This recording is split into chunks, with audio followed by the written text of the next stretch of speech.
जय माँ भगवती। भगवती प्रेम ज्ञानशाला में सभी सब्सक्राइबर्स का स्वागत है। आज जो मैं कहानी आपको बताने जा रहा हूँ ये एक भोले भक्त के बारे में है। एक छोटा बच्चा था जिसके माता पिता गुजर चुके थे और अपने भाइयों के साथ वो रहता था। खाने पीने में काफ़ी अच्छा था वो, और खुराक उसकी ज़्यादा अच्छी थी, तो एक बार में 2.5 किलो वो खाना खा जाता था।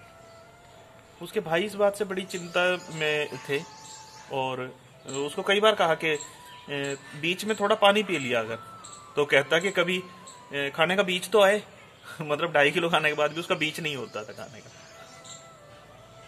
कुछ दिनों बाद उसके घर वालों ने उसको घर से निकाल दिया। घर से निकलने के बाद भटकता हुआ वो एक आश्रम पहुंचा। एक आश्रम के आगे संत जी ने देखा कि भंडारे में कोई बच्चा खा रहा है और काफी टाइम से खा रहा है, तो उससे बारे में पूछा कि कौन है साथ में, तो पता चला कि घर से निकाला गया हूँ। तो संत जी ने बोला कि यहाँ पे आश्रम पे ही रह जाओ और यहाँ जो सेवा करनी हो वो कि खाने की यहाँ कोई वो नहीं है, लगातार यहाँ भंडारा चलता रहता है, प्रभु की कृपा है। तो उसको ये बात बड़ी अच्छी लगी कि भाई खाना अच्छा चलता रहता है। मन से भोला था और खाने पीने में था। कुछ दिनों के बाद जो है वो आश्रम पे रहने लगा, वहां खाना वाना अच्छा मिलने लगा, उसको किसी तरह की कोई रोक टोक नहीं थी, जितना वो चाहे वो खा सकता था। कुछ दिनों के बाद आ गई एकादशी। अब एकादशी पे उसने देखा कि कोई खाना नहीं बना रहा, सब बर्तन ऐसे ही खाली रखे हुए हैं खाने के। उसने संत जी से पूछा, गुरुजी ये आज खाना वाना नहीं बनेगा, कोई भंडारा नहीं आज? तो बेटा आज एकादशी है। तो एकादशी को क्या? एकादशी को कोई भी खाना वाना नहीं बनता है, अन्न नहीं खाते कि गुरुजी एकादशी तो आप बाकी जो आपके सेवक हैं उनसे करा लीजिए, मेरे बस का नहीं है, मैं तो मर जाऊंगा। तो गुरुजी मुस्कुराए, उसने बोला कि चलो ठीक है, तू 2.5 किलो जो खाता है वो अपना ले जा और नदी किनारे उस पेड़ के नीचे जाकर के अपना भोजन बाहर ही बना और बाहर ही खा, आज आश्रम में नहीं बनेगा इनका। तो चलो ठीक है, अब मरता क्या ना करता, तो उसने सोचा मैं खुद ही बना लूंगा। वहां से आ गया। आने के बाद उसने बनाया और बनाने के बाद में गुरुजी ने उसको बोला था कि सबसे पहले जो है वो रघुनाथ जी का जो है भोग लगाना, उसके बाद खाना। अब वो जब आए तो उन्हें याद आया ये बात कि रघुनाथ जी को भोग लगाना। उसने कहा रघुनाथ जी आइए भोग लगाइए। अब रघुनाथ जी तो आने वाले कहाँ थे, फिर भी कि रघुनाथ जी आ जाओ, आपके चक्कर में मैं भी भूखा मर रहा हूं। रघुनाथ जी आप मुझे भी भूखा मार रहे हो, आप भी भूखा। अब राम जी ने सोचा कि यार ये तो बड़ा भोला भक्त है, इसको यही नहीं पता मैं कैसे भोग लगाता हूँ लगता है और दुनिया कैसे मुझे भोग लगाती है।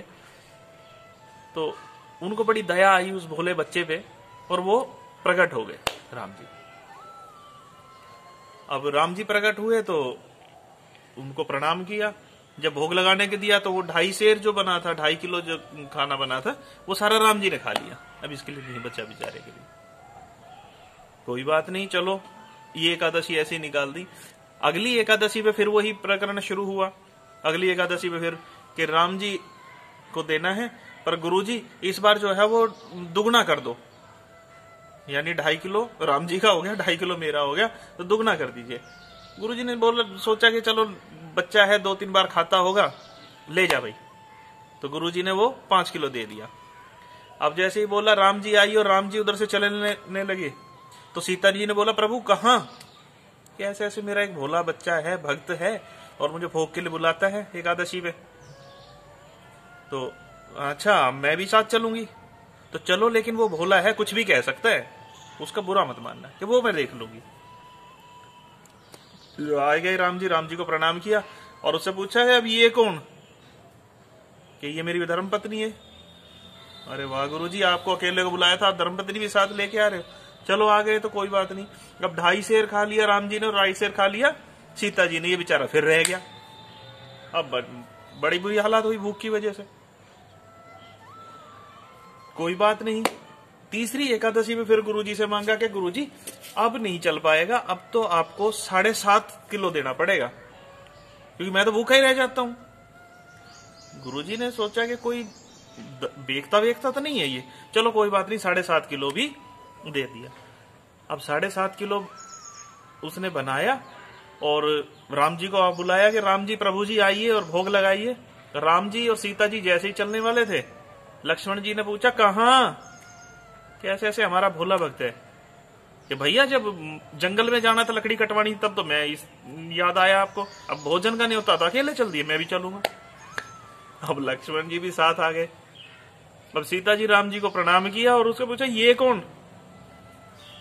तो ये कौन? तो ये मेरा भाई है। अच्छा सगा भाई है? ऐसे ही भाई है? ये नहीं सगा वाला भाई है मेरा। तो प्रभु ये तो गड़बड़ कर रहे हो आप, पर चलो अब आ गए तो क्या करें, आप भी खाइए, इनको भी खिलाइए और लक्ष्मण जी को भी खिलाइए। चलो जी, ये खा लिए बेचारा वो ब्राह्मण, फिर भूखा रह गया। चौथी एकादशी पे गुरुजी आप मुझे 10 किलो दीजिए। गुरुजी ने सोचा ये जरूर कहीं ना कहीं इस आटे को, इस फल आहार को, जो भी भोजन का सामान लेके जाता उसको बेचता है, 10 किलो तो नहीं खा सकता। तो गुरुजी ने जो है उसके पीछे छुपते छुपाते चल दिए। अब इसके दिमाग में एक बात आई, यार राम जी हर बार किसी ना किसी को ले ही आते हैं एक्स्ट्रा में और खाना पड़ जाता कम, इस बार पहले आ जाने दो फिर बनाते हैं जितने लोग आएंगे।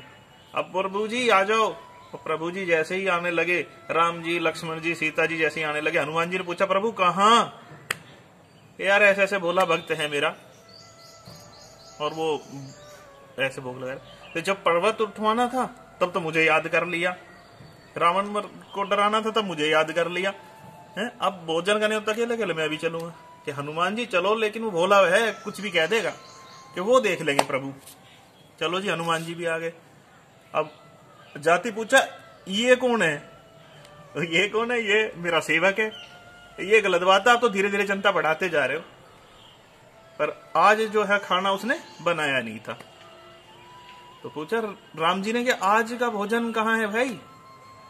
तो इतने दिनों से मैं बना के खिला रहा हूं आपको, आज अपनी घरवाली से कहिए बनाए और मुझे खिलाए। सीता जी को बोलिए बनाए और खाए खिलाए। अब सीता जी ने, जब राम जी ने सीता जी को समझाया कि कोई बात नहीं, भोला है, इसको ज्ञान नहीं है किसी भी चीज का, तो खिला दीजिए। अब सीता जी ने जो रसोई बना रही हैं, लक्ष्मण जी लकड़ियां ला रहे हैं, हनुमान जी चूल्हे में आग जला रहे हैं, और जब खाना भोजन बनकर तैयार हो गया तब राम जी ने बोला कि तुम मुझे बुलाते हो तो मेरे भी तो भगवान बैठे हैं, मैं उनको बुलाऊंगा पहले। अच्छा आपके भी भगवान है? कि हाँ मेरे भगवान है, तो बुला लीजिए।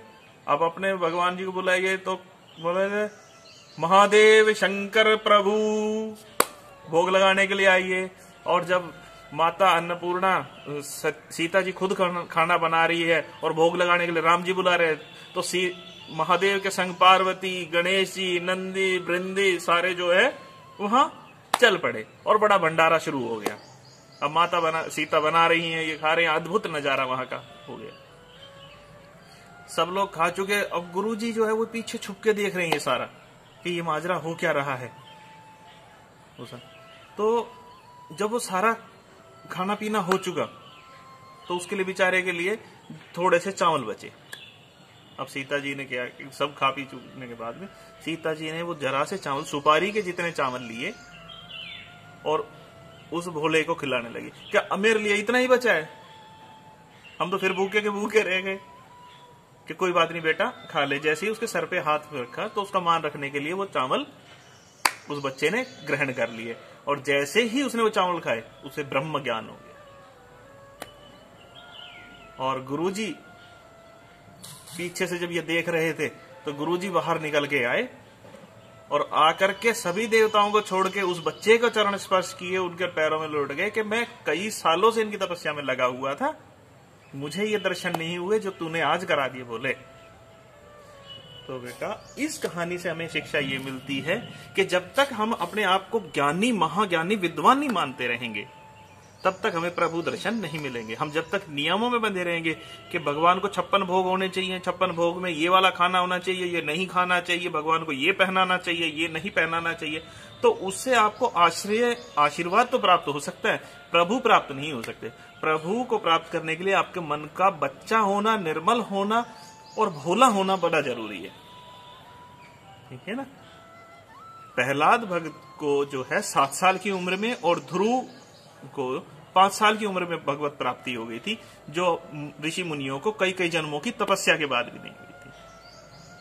तो अब अगर प्रभु को प्राप्त करना है वास्तव में प्रभु को अपनाना है तो मन को बच्चा बनाना पड़ेगा, अज्ञानी बनाना पड़ेगा।